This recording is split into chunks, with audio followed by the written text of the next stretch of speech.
Bismillahirrahmanirrahim. Dear students, Assalamu alaikum. How are you students? I hope you will fine. Students, AMS High School class KG English medium का आज math का 7th lecture है। Students, हम concepts के बारे में आपको बता रहे थे, डिफ्रेंशिएट कर रहे थे डिफरेंट कॉन्सेप्ट्स के बारे में, जैसे हैवी लाइट था। उसके बाद हमने थिक किया था।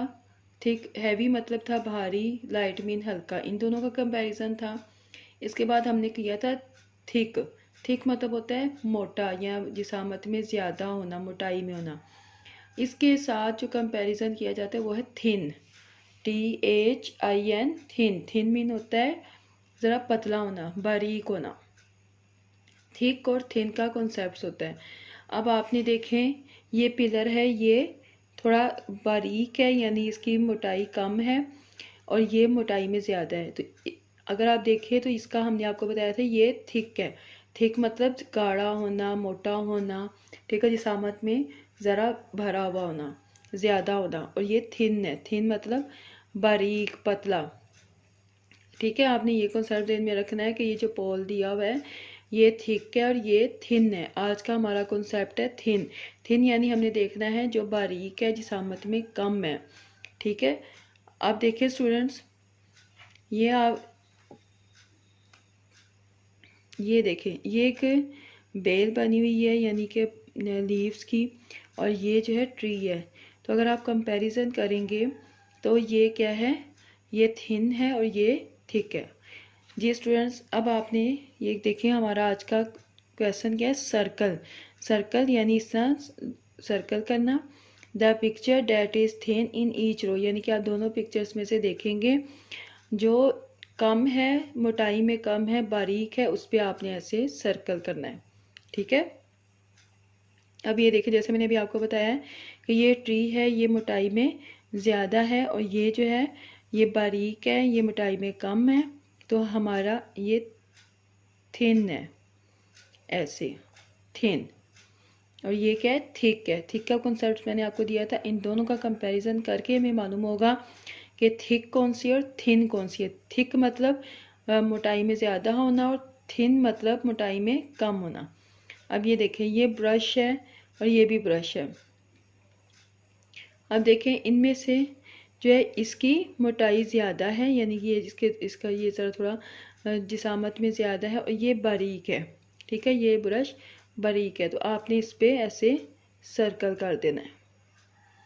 ठीक है, अब ये देखें, ये 2 बॉटल्स हैं। ये इसकी देखें, इसकी जिसामत ज़्यादा है और इसकी जिसामत कम है। तो आपने ज़्यादा जिसामत वाले जो है इसके कंपैरिजन करना है, इसकी कम जिसामत है, तो इसको आपने इस तरह से सर्कल कर दें, ये थिन है, ये थिन है। जी स्टूडेंट्स, आपने थिक और थिन का कॉन्सेप्ट क्लियर हुआ है। आपने इस तरह से हैवी और लाइट का भी करना है, और इसको घर में आपने प्रैक्टिस भी करनी है। जी स्टूडेंट्स, रिटर्न वर्क में हमारा काम था, जो हम लोगों ने किया था, before. Word come before, word mean क्या, कम मीन आता है, बिफोर मीन पहले। यानी 51 से पहले हमने 0 से 50 तक किया था, आज हमने 51 से 100 तक करना है। पहले क्या आता है, इसमें मैंने आपको बताया था, इसके कॉन्सेप्ट आपका क्लियर होना चाहिए कि इसमें बॉक्स पहले होता है, डिजिट बाद में होता है। बॉक्स पहले है तो ये बिफोर है, अगर बॉक्स बाद में है तो आफ्टर है। बिफोर पहले। अब देखिए, वर्ड कम बिफोर, इसमें आपने देखना कि इससे पहले क्या आता है।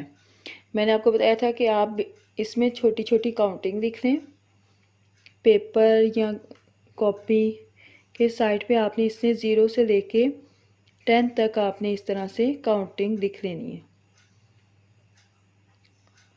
अब आपने देखना है, अगर यहाँ पे 0 नहीं है, मैंने आपको बताया था अगर 0 होगा तो दोनों डिजिट चेंज होंगे, अगर 0 नहीं होगा तो सिंगल डिजिट चेंज होगा। आपने लास्ट वाला देखा, यहाँ पे जो है 0 नहीं है, तो आपने 1 डिजिट चेंज करा, उसके नीचे आपने 9 लगाई, 5 का 5 आपने ऐसे ही लिख दिया। अब 3 को आप यहाँ पे देखें, 3 से ऊपर क्या है, 2। आप देखिए 66, इसमें 0 नहीं है, इसमें क्या नहीं है, 0 नहीं है। तो आपने लास्ट वाला डिजिट देखा, 0 नहीं है, तो आपने एक डिजिट चेंज करना है। 6 का 6 आपने ऐसे ही लिख दिया। अब इस 6 को आपने ऊपर देखा तो 5 आया।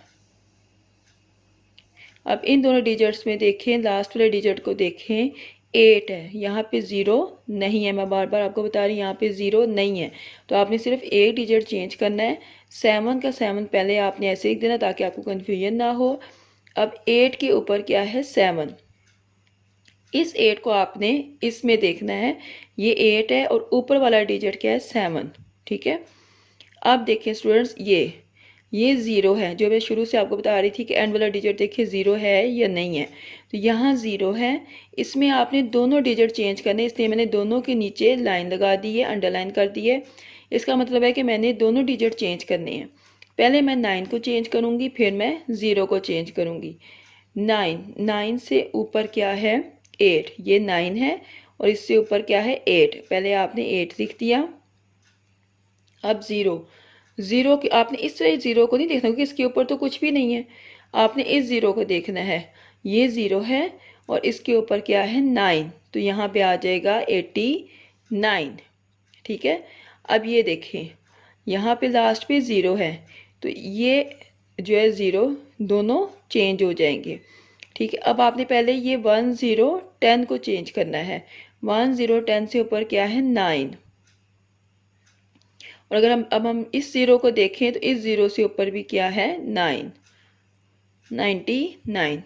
जी स्टूडेंट्स, आज का कॉन्सेप्ट ये था कि आपने देखना है डिजिट में आपने लास्ट डिजिट देखना है। अगर यहाँ पे 0 है तो फिर दोनों डिजिट चेंज होंगे, अगर 0 नहीं है तो सिंगल डिजिट चेंज होगा। आपने जो डिजिट चेंज करना है लास्ट वाले डिजिट पे अंडरलाइन किया, पहला डिजिट वैसे का वैसे लिख दिया। इस 3 को आपने इस वाली काउंटिंग में ढूंढा, 3 से ऊपर क्या है 2, तो आपने वो लिख दिया। इन दोनों में देखा लास्ट वाला डिजिट 6 है, 0 नहीं है, तो 6 का 6 आपने ऐसे ही लिख दिया। ये जो आपने अंडरलाइन किया, इस 6 को आपने यहाँ पे देखा तो इसके ऊपर है 5 को आपने यहाँ पे लिख दिया। 78, इसमें भी देखिए 8 जो है 0 नहीं है, तो 8 के ऊपर क्या है 7, पहले आपने इस 7 को लिख दिया और अब इस 8 को देखा तो 7 लिख दिया। अब ये देखिए ये 0 है, 0 में दोनों डिजिट चेंज होंगे, पहले आपने 9 को चेंज करना है, फिर आपने 0 को चेंज करना है। 9 के ऊपर क्या है 8 और 0 के ऊपर क्या है 9, ठीक है। इसी तरह से 10 है, तो पहले आपने ये देखे दोनों डिजिट चेंज हो रहे हैं, पहले 10 को चेंज करना है, 10 के ऊपर है 9 और फिर 0 के ऊपर है 9, यानी कि हमने ऊपर वाला देखना है, पहले वाला देखना है, ठीक है स्टूडेंट्स। आपने इस तरह से इसकी प्रैक्टिस करनी है। Thank you students.